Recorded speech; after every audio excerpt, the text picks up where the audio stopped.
Yeah, sometimes free means you're not going to pay now, but you're going to pay later. Right. Very true. Very true.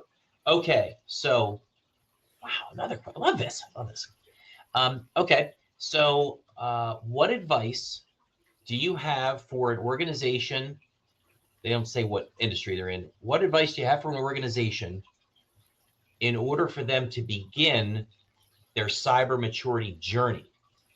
So I'm going to assume from this person that this is the very beginning, this is the first step. So what do you think somebody should be doing starting in January? Start it now if you want to, January of 26. Obviously, it's going to be an ongoing. Where do they need to start? What should they be doing, thinking about, planning for, etc.?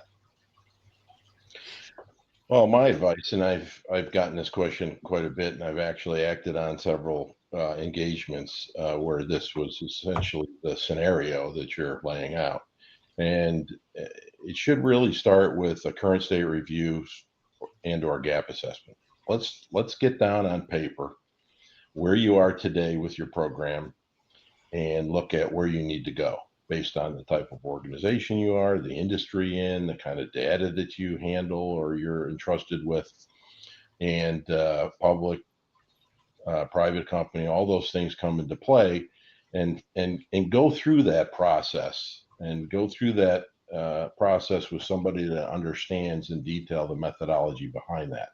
And there's good frameworks and guidelines to use. NIST cybersecurity framework is a good one.